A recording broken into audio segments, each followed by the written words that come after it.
Salam sejahtera, salam Om Swastiastu, Namo Buddhaya. Assalamualaikum warahmatullahi wabarakatuh. Perkenalkan, nama saya Anwar Patuti. Saya dari jurusan Pendidikan Guru Sekolah Dasar, Fakultas Ilmu Pendidikan, Universitas Negeri Gorontalo.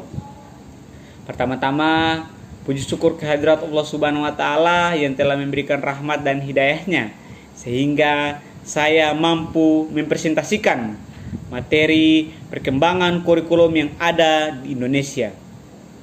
Salat serta salam kita aturkan kepada junjungan kita Nabi besar Muhammad SAW, pada keluarganya, kerabatnya, dan sahabatnya, yang insya Allah beliau akan memberikan syafaatnya kepada kita umatnya, yang insya Allah masih setia dengan ajarannya beliau. Yang terhormat kepada dosen pengampu mata kuliah yang saya sebut nama beliau Ibu Nur Padlia SPD MPD. Yang terhormat Ketua Tingkat Kelas 3A Nur Hidayanti Wibawa. Teman-teman yang saya cintai dan saya banggakan, yang khususnya yang melihat video ini. Jadi saya akan mempresentasikan materi perkembangan kurikulum di Indonesia. Tapi sebelumnya saya akan jelaskan dulu pengertian dari kurikulum itu sendiri. Yang pertama, secara umum, bahwa pengertian kurikulum adalah kumpulan rencana dan tujuan materi pembelajaran yang akan menjadi pedoman oleh pengajar demi tercapainya tujuan akhir dari pembelajaran itu sendiri. Kemudian ada pengertian kurikulum menurut Undang-Undang Nomor 20 Tahun 2003, yang dimana menyatakan bahwa kurikulum adalah seperangkat rencana mengenai tujuan, isi dan bahan pembelajaran, serta yang akan digunakan sebagai pedoman dan penyelenggaraan kegiatan pembelajaran yang akan dilaksanakan oleh pengajar itu sendiri. Kemudian ada salah satu para ahli yang bernama Dr. Nana Sudjana yang mengatakan dalam bukunya yang berjudul Pembinaan dan Pengembangan Kurikulum di Sekolah, beliau mengatakan bahwa kurikulum itu adalah niat dan harapan yang tertuang dalam bentuk program dan model pembelajaran yang akan dilakukan atau dilaksanakan oleh guru di sekolahnya nanti. Nah, kemudian di sini kita bisa melihat adanya perkembangan kurikulum yang ada di Indonesia dari tahun 1947, yang dimana itu adalah kurikulum yang pertama kali muncul di Indonesia dan sampai kurikulum yang kita laksanakan sekarang, yaitu kurikulum 2013. Kemudian lanjut, yaitu kurikulum yang pertama, yaitu kurikulum 1947 atau yang biasa disebut Rencana Pembelajaran 1947. Ini adalah kurikulum yang pertama kali muncul sejak Indonesia ini merdeka. Perubahan-perubahan arah pendidikan itu bersifat politis dan orientasi pendidikan ke Belanda terhadap kepentingan nasional.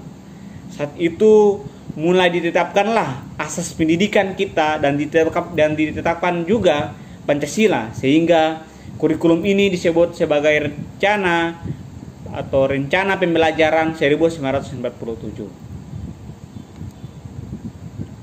Dan dari kurikulum ini lahirlah Indonesia baru, yang dalam hal ini sudah merdeka, maka pendidikan yang diajarkan oleh pengajar itu lebih menekan pada pembentukan karakter manusia Indonesia merdeka, berdaulat dan sejajar dengan bangsa lain yang ada di muka bumi ini.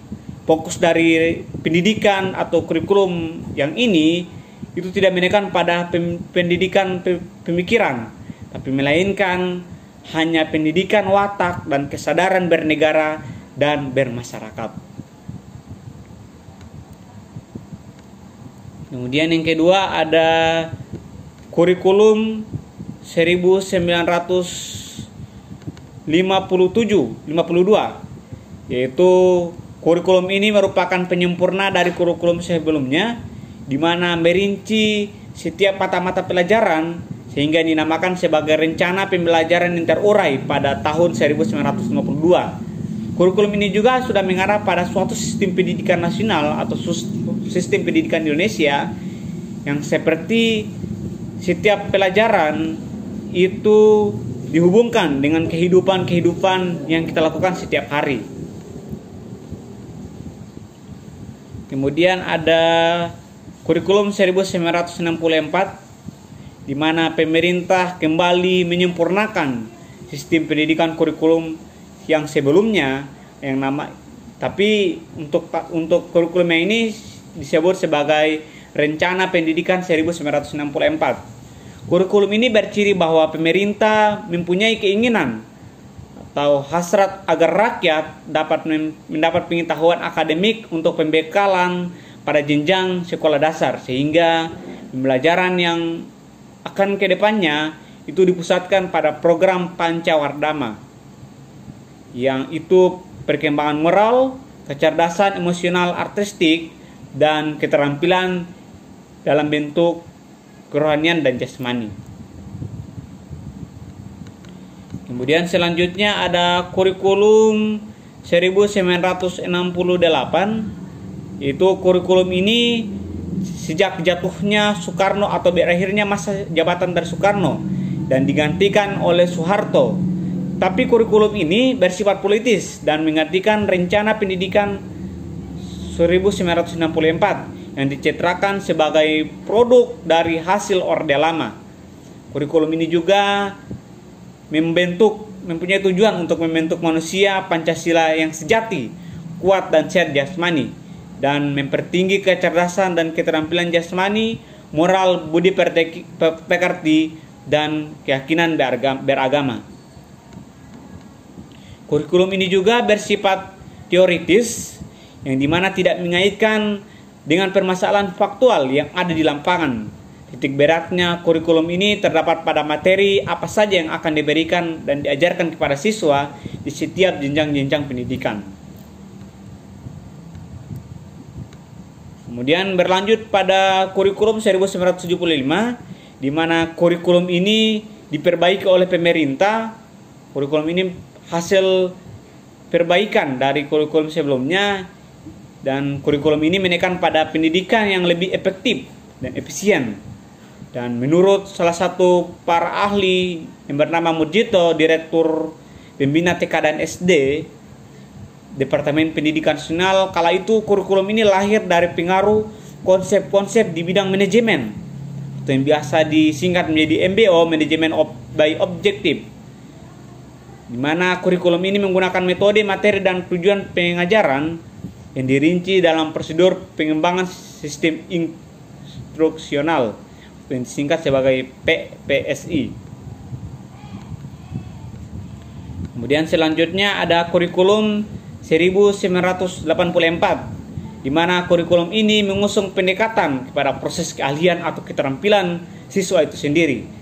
Meskipun mengutamakan pendekatan proses, tapi faktor tujuan dan kurikulum ini tetap penting, di mana kurikulum ini sering disebut sebagai rencana atau penyempurnaan dari kurikulum yang sebelumnya, yang dimana sering disebut dengan model pembelajaran CBSA, cara belajar siswa aktif. Kemudian ada kurikulum 1994, yaitu kurikulum yang dimana pemerintah memperbarui kurikulum sebagai upaya memadukan kurikulum yang sebelumnya, terutama kurikulum 1975 dan 1984.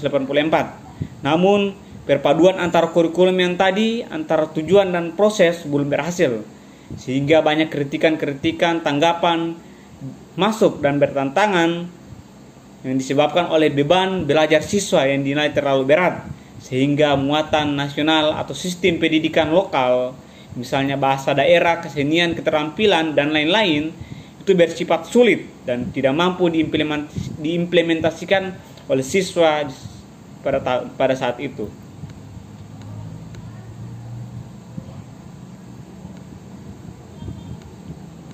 Kemudian ada kurikulum 2004, yaitu kurikulum berbasis kompetensi. Yaitu kurikulum ini diluncurkan sebagai pengganti dari kurikulum sebelumnya, di mana suatu program pendidikan berbasis kompetensi yang harus mengandung 3 unsur. Yang pertama itu pemilihan kompetensi sesuai, yang kedua spesifikasi indikator, dan yang terakhir adalah pengembangan pembelajaran. Kurikulum ini mempunyai ciri-ciri yang dimana menekan pada keterampilan kompetensi siswa baik secara individual maupun klasikal yang berorientasi pada hasil belajar dan keberagaman kegiatan belajar siswa. Kemudian berlanjut lagi pada kurikulum KTSP, kurikulum 2006. Kurikulum ini hampir mirip dengan kurikulum yang sebelumnya, kurikulum 2004, tapi perbedaannya itu menonjol pada kewenangan dan penyusunan, yaitu mengacu pada jiwa dan desentralisasi sistem pendidikan yang ada di Indonesia. Dan pada saat itu, pemerintah pusat menetapkan standar kompetensi dan kompetensi dasar, sehingga guru dituntut untuk mampu mengembangkan sendiri silabus dan penilaian sesuai kondisi sekolah dan daerahnya.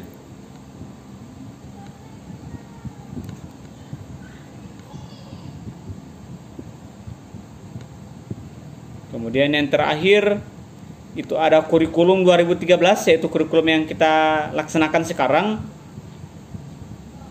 di mana kurikulum ini menjadi kurikulum yang memiliki 3 aspek penilaian. Yang pertama aspek pengetahuan, keterampilan, dan aspek sikap. Dan di kurikulum ini juga terutama dalam materi pembelajaran yang materinya itu dirampingkan atau disederhanakan, nah, di mana awalnya begitu banyak materi-materi yang sangat panjang lebar, tapi pada saat kurikulum 2013 ini muncul, materi-materi rencana pembelajaran itu dirampingkan, disederhanakan. Ada banyak kelebihan dan kekurangan dari kurikulum 2013 itu. Yang pertama itu, di kurikulum ini berbasis kompetensi, yaitu kurikulum ini memiliki konsep yang sangat jelas, sehingga lulusan yang lahir dari pendidikan yang dia capai itu mampu dia capai untuk keinginannya ke depannya. Dan di kurikulum ini juga berbasis KBK dan KTSP. Maksudnya ini adalah gabungan dari kurikulum sebelumnya, yang dalam hal ini kedua periode yang sebelumnya. Kemudian kalau kata ibaratnya itu bahwa sebagian ini berasal dari bahan berbeda, tapi kurikulum 2013 ini jadi dimulai dari potongan, tapi yang sudah ada model lulusannya itu yang ditetapkan, sehingga kompetensi masing-masing mata pelajaran yang dia pelajari itu menyesuaikan dengan tujuan yang ia ingin capai.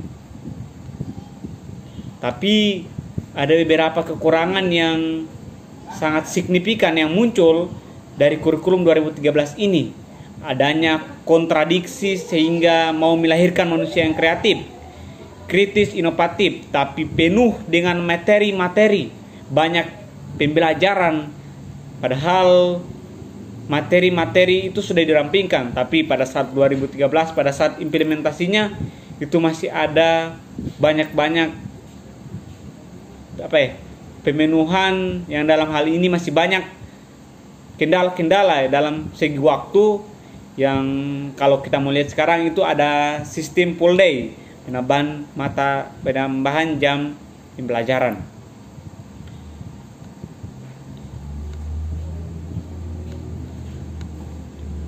Kemudian di sini kita bisa melihat tahap implementasi kurikulum 2013 itu yang dari awal Juli 2018 sampai Juli 2019. Sini kita bisa melihat perubahan signifikan dari adanya kenaikan rate dari sistem pendidikan kita dan model-model pembelajaran dan titik keberhasilan kurikulum 2013 ini, sehingga kita dapat simpulkan bahwa pada tahun 2019 kurikulum 2013 ini mampu diterapkan dan mampu menjadi titik fokus dan keberhasilan kita sebagai seorang guru untuk bagaimana kemudian pendidikan kita mampu bergerak pada perubahan-perubahan terutama dalam hal ini revolusi 4.0. Nah, terima kasih. Hanya itu yang saya dapat sampaikan. Wallahumma muwaffiq ila aqwamit thariq. Wassalamualaikum warahmatullahi wabarakatuh.